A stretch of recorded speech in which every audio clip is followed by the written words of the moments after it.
What's up, everybody? John Eric Poli here with my MMA news, and today's guest will be fighting for the Maverick MMA middleweight championship this weekend. I am pleased to be joined today by Stephen Regman. Stephen, big fight here coming up against Oluwale Bambose, obviously a guy that used to be in the UFC. Both of you guys here looking for bigger and better things. We're all going to start right here with this big championship opportunity. So first and foremost, before we get into everything here with this, I want to first welcome you to being here and thank you so much for all of this time here as we're about to break down this big opportunity for you. So thanks for being here. Thank you very much for having me. Hey, no problem at all, man. So let's start with this here, right? Obviously, it's been a minute since the last time you competed. You've been, I think 2 years, I believe, since your last fight against Kyle Dawkins. Just talk about this time off, what this has kind of been like. I know COVID had a lot to do with the whole regional MMA scene kind of being shut down for a while. What was kind of the reason why you've been out since 2019 there? Well, since 2019, like you said, with COVID, I just really had to focus more on, getting some more, basically time at work.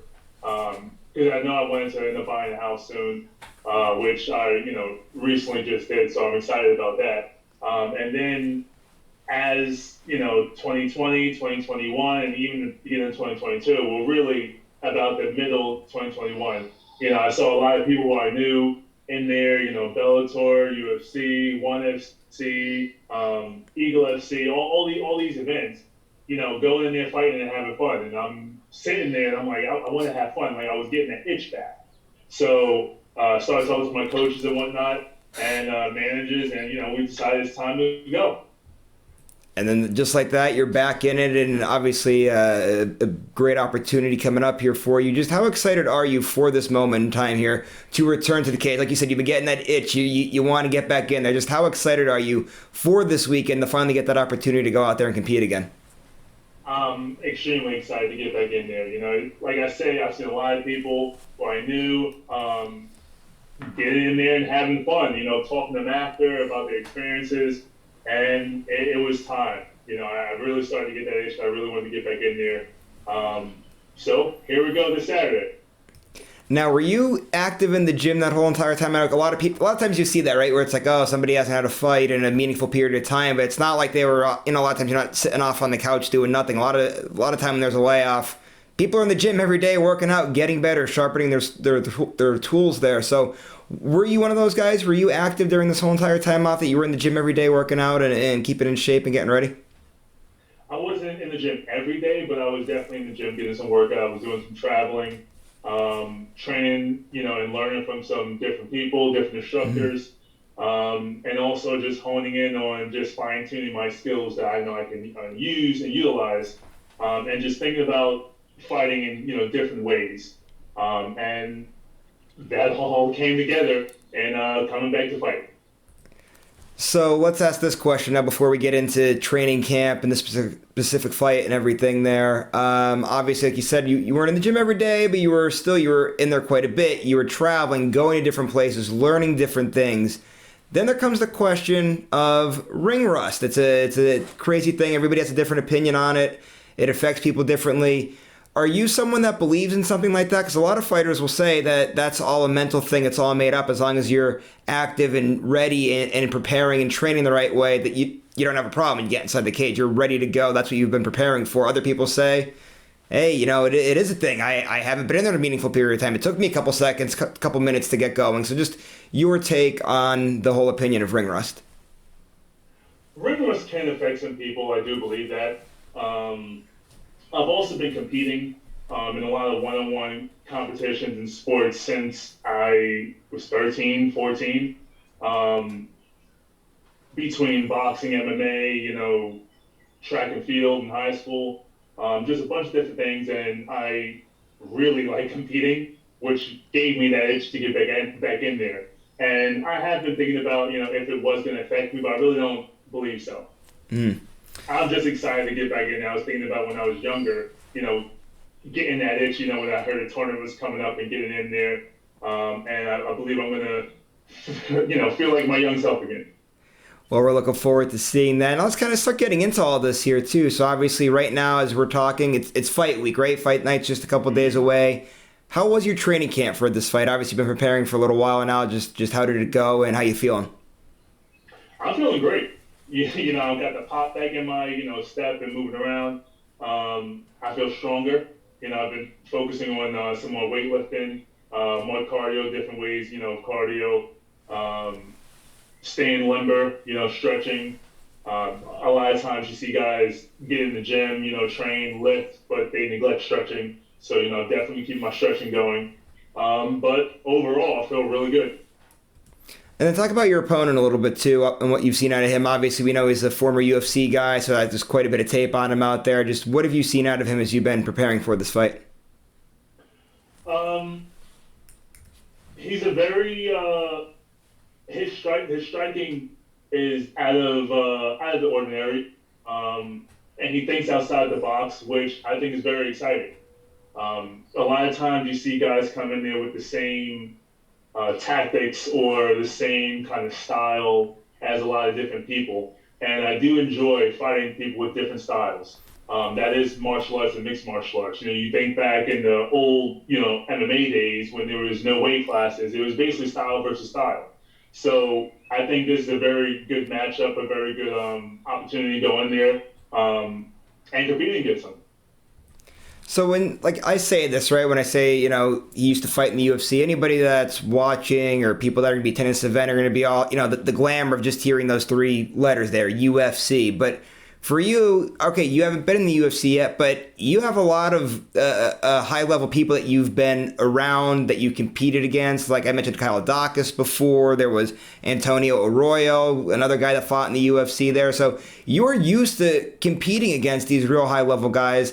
Talk about those experiences before this fight. I know, like you said, it's been a little bit since you fought, but when you were active a few years ago, you were fighting high-level guys that ended up making it into the UFC. So I'm sure you're more than ready to go. This is a new territory for you to be having a bigger named opponent or anything like that. So just talk about that experience in years past and kind of how it's helped you to get to this point. I think during those last two fights against Arroyo, against Dawkins, I felt good, but mentally I just wasn't necessarily there. I didn't get hurt. I didn't, do anything that, out of the ordinary. But I know in those certain situations on the ground, I knew how to get out of it. When I'm rolling with high-level BJJ guys, when I'm wrestling high-level wrestlers, I get down there. I'm very comfortable moving. But for whatever reason, I got in that position. I knew, I had to move, but for some reason I just didn't. And going into those fights, I wasn't in the best of headspaces, but we all get through these situations, and I got through that, and I'm good now. So back to competition. Yeah, the mental side of the sport is something that I love to talk about because I don't think a lot of people really realize it or pay attention to detail. It's a big thing in the sport. Like you're in a one-on-one sport. There's nobody else around that's could, it's not like in basketball, for example. You're having a bad game. You could go sit out. They sub somebody else in. If you're not mentally with it a lot of times, it makes it so hard to compete in a one-on-one sport like that. So just talk about that a little bit and just how important this mental side of the sport is and how, man, when you're in an individual sport, like I did track and field most of my life, man, when you're feeling good mentally, when you're happy, when you want to be in positions and you want to be out there, man, things just, they start clicking and you feel really good. And just talk about that whole mental side of the sport. The mental side of MMA.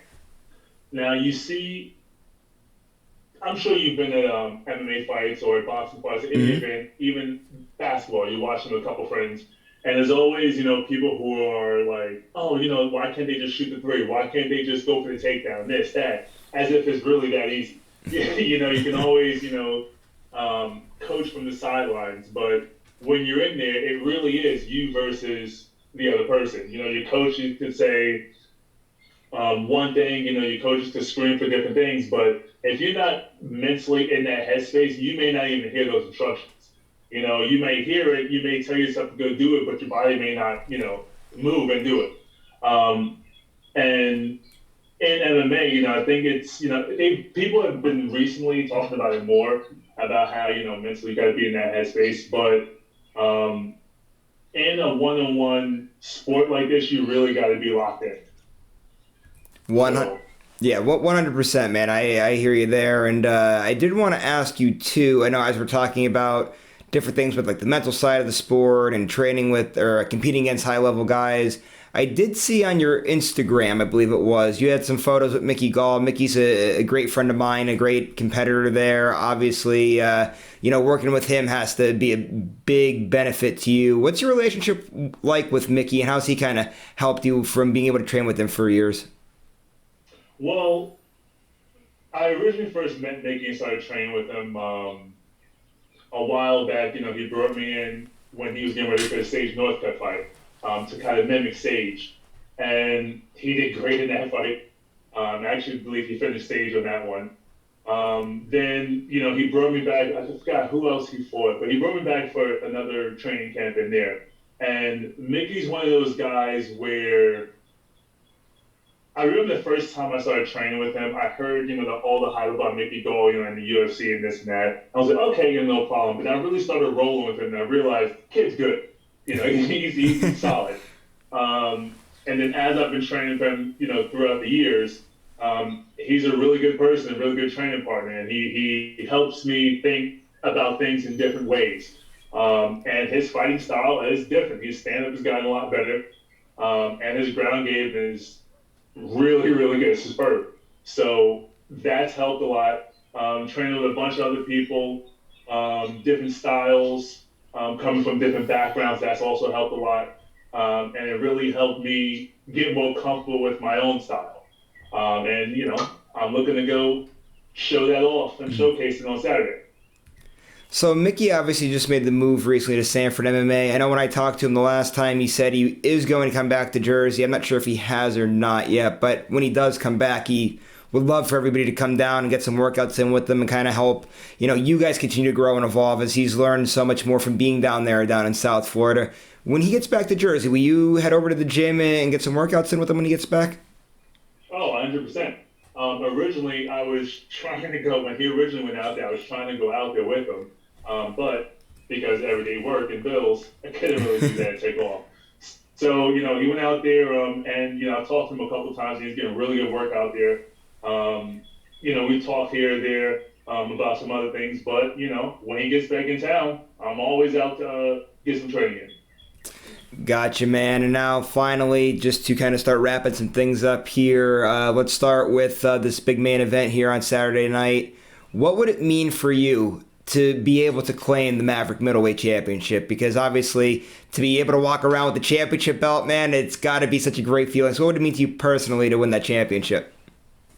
Well, going out there and showcasing my talents, showcasing, what I can do, and having fun and putting on a show for the crowd, that's going to mean a lot more. The Maverick title is, of course, another notch on the belt, and it's very exciting to hold that championship. And thank you for Maverick for the opportunity. But going out there and showcasing and putting on a show, that's really what I like to do. Well, you're going to get the chance to do it this Saturday. Best of luck with that. And then one last thing now before we start wrapping some things up here. What's the long-term goal in all of this? Obviously, we talked quite a bit about having a little bit of a layoff and getting yourself ready to go and getting back inside the cage and this big opportunity here. But when you look at the grand scheme of things, what's the long-term goal here? The long-term goal, really is to have fun fighting. My parents always told me find something that you love to do and do it. Regardless of whether it's paying a little less. But with martial arts and MMA, you can make some pretty good money. So right now, I'm not really focused on too many championships. I just want to fight the best in the world and have fun doing it and making some good money while we do it. Awesome, man. Best of luck with it all there. Finally, just to wrap things up here, go ahead, plug your social media. If you have any management, sponsors, coaches, teammates, whoever you got to give shout-outs to, take it away. Floor is yours. Okay, social media, Instagram, Predator MMA.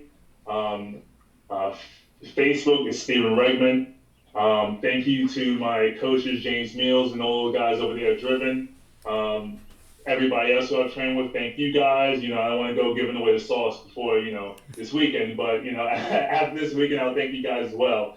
But that's pretty much it. I'm just ready to go back in there, have fun. And, once again, thank you for having me on. Hey man, no problem at all. Thanks again for doing this. Really appreciate the time. It was a great conversation, and best of luck in your fight this weekend. Again, Steven will be fighting this weekend, May 21st, Maverick MMA 19. Make sure you guys get your tickets, get to the show. It's going to be a good one down there in Split Rock and Lake Harmony, so go ahead, make sure you guys get to that fight, and make sure you guys keep going to mymmanews.com for all of our great work. And also, if you like today's interview, make sure you go to the bottom, give it a thumbs up, and make sure you subscribe to this YouTube channel as well.